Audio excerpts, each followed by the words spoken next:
Welcome back. Thank you. Just what has this off season been like for you? It's been amazing. Since I've been cleared, I've been doing everything like a normal player. So it's like I picked up right where I left off. So last year I couldn't do anything. This year I have to get better at my weaknesses. So getting stronger, doing all the stuff that I need to work on. When did you get cleared, and what was your reaction? I got cleared. It was a process, so it wasn't really like a set date.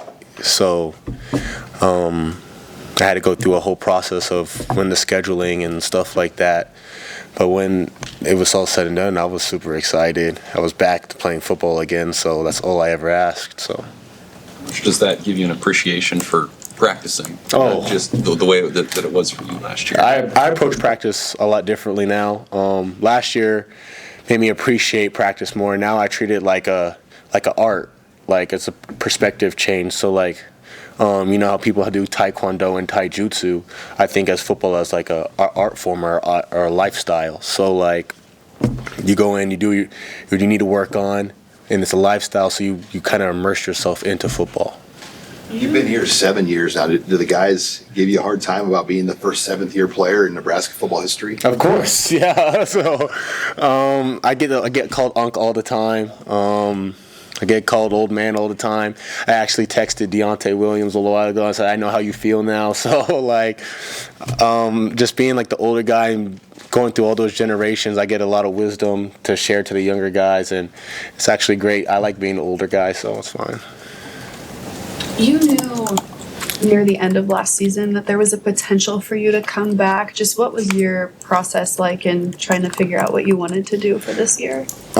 So I always wanted to come back. I kind of already had like an 80% chance, knew I was going to come back.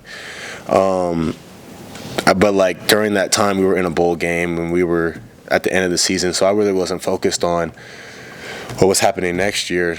But when the season did end, Coach Rule talked to me. The NCAA kind of proved it pretty quickly that I was coming back, so it wasn't really any hassle for me.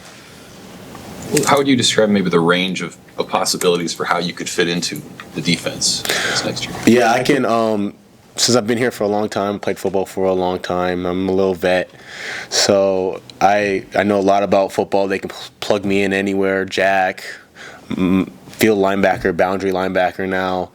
They can put me alone in the box. I mean, I've done it multiple times. It's just me getting reps now since I've missed that whole year last year, and me being able to make the mistakes that I have done multiple times is probably essential for me to be getting better in my growth. You mentioned that you like being the older guy in the room. When you're 25, though, just like in practice, and there's an 18-year-old next to you, what's that like for you? Is it something you're conscious of in the moment? In the moment, no. It's just another person right there that I got to win against or I got to compete with. So everyone's part of the team and everyone is just trying to get better. But I guess when I am in a weight room or I am in a film room, I do look to the side of me and be like, dang, Jacob Bauer is like 20 years old. So like he is a young guy, and I do be like, wow, that's crazy. But then that just kind of verifies my journey that I've walked. The path that I've walked is kind of unique. What's it like to play for Butler, and how is he unique, or somebody that you enjoy being a part of his defense? He's a unique coach. He's very frantic on the football knowledge of the game. He wants you to be immersed in football. He wants you to learn the tendencies, learn the actual game of football. So if you don't, he's very vocal on how you need to be into the game. So that's what the main focus in the spring ball is to become more immersed in football and to become more knowledgeable of the game itself. The 7 years you've been here, though, a lot has changed with football, with the transfer portal, NIL, rev share. When you just kind of reflect back on this time, I mean, how much do you feel that change, see a lot of these changes that you've been able to, I mean, you go back to 2019 to now, I me'n, it's a different game. It's a very different game now. Like, transfer portal is open a lot of the time. People are transferring. NIL, I mean, it's just a whole different ball game now. And I'm kind of like the bridge between two worlds, like the older generation and the younger generation. I've been through it all, so like I can relate to the older guys, like the Jay Foremans and stuff like that, and I can relate to the younger guys like Ja'Cory Barney and Vincent Shavers. Do you remember what it was like to be kind of broke as a student athlete when you guys didn't have money? Yeah, I do actually. I remember saving up money. I remember riding my scooter, not trying to spend money on fast food, trying to go to the training table because I was hungry. And then I remember the times like now. We're all blessed now, so it's a lot easier than it was before. Back to last year for a second. Your coaches and your teammates gave you a lot of grace as you were recovering. Just how grateful are you for the patience that everybody had with you? Yeah, I'm extremely grateful because I think since my class and all the older guys I was with, they understand what I was going through, especially from the years in the past and all the stuff that I've been through. I'm extremely grateful for my teammates and all my friends that have left and are still here. You mentioned the portal. What's kind of your impression of some of the transfers that have come in, and are there some guys that have gotten your attention that can help pretty quickly?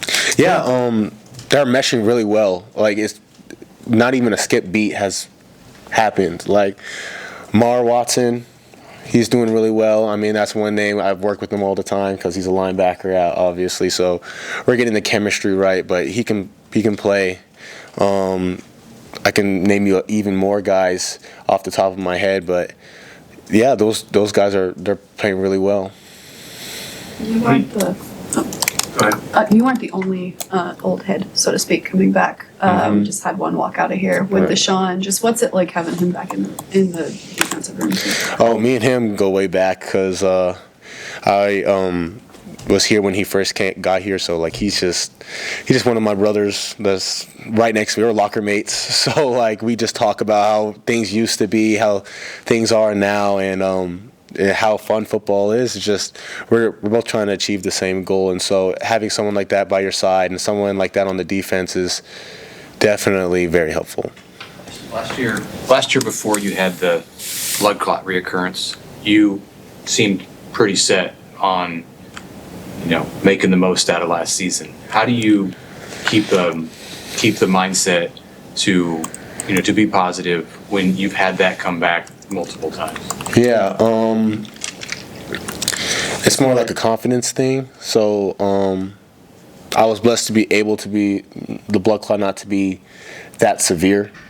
So just based on that, I knew that my path is a little different than everyone else's. I would obviously like to go to the next level, but even if my road is a little windier than most, I'm going to make it, and I'm going to achieve the goal that I set out to have since I was 6 years old. So if that means risking my life to play the game, I will do that.